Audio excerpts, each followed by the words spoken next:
ni ibintu byinshi bitandukanye bikomeje kuba hirya no hino, aho abakomediye bacu bakomeje kubwakira muri muzika bageka ko ibintu biri buze kurya nyamaraga bikabarya. Nuko Inyogoye aba yirashe kuri Yago, abamusabye icyo bita kora abahizi, bakorana indirimbo bambaye amakoti nk'ay'abavumvu bavuye kuvumvura ibivumvu. Nuko birashe kuri YouTube bakubita indirimbo Inyogoye yura, azi ko agiye kuyora MVUs, yaje kuyora MDislike. Ntabwo ari we wenyine, hari n'abandi benshi bakomeje guhungira muri muzika nyarwanda nyamaraga bikabatunga umwoyo. Harimo n'uwo bita Ngaru yaje gukora korabo, abonye uwo bita Inyogoye azamuye ingoma yiwe itangiye kubikora, abazamuye agashi yaravuga ati ntawe yibasiye. Ibi bintu twese twabibonaga, yari Sitaki Empire.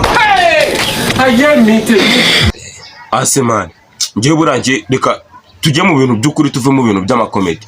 Buriya nka Ngaru umushyize hari ukamuhereza beat na mikrofone ukamubwira ati ririmba, ntaririmba ibintu by'abandi, ntaririmba abantu, buriya yaririmba biki? Mani biriya bintu ntabwo aba ari byiza, uriya nta mpano afite. Nigarukiye muri komedi areke kwirirwa apfunda imitwe idapfa.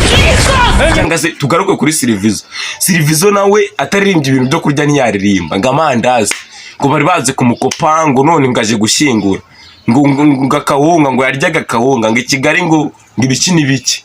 Niko umuntu yishwe n'ibiryo kugeza ubwo buri gihe cyose azaza avuga ibiryo. Rwose ibi bintu ni ukubikosora. Uku ni ukwica umuziki ngo muzamera nka Nigeria. Bivuye he? Wari bwumve Omare yaririmbye Ndazi? Wari bwumve Omare yaririmbye Silivizo? Mwagiye mukora ibintu bifututse mukareka ibintu by'ikigage. Urasaza rero ugize umujinya. Kareka je ntago mbishaka. Jisquizo abipango yaravuze ngo toka kure mwabibwamwe. Ibyo mugabanya igikara. Uri ikibwa. Biriya bintu ntago ari byiza, kandi nge nazaza mbakuzamo n'utuntu twinshi nge bikunze. Nuko mba mbona mwigira ngo abantu mubyimbye ko nzababyimbye. Basuhurize Dumba. Basuhurize Dumba. Ariko Dumba nawe Dumba. Ntari bidumba nawe turamusuhuje nta kundi nyine.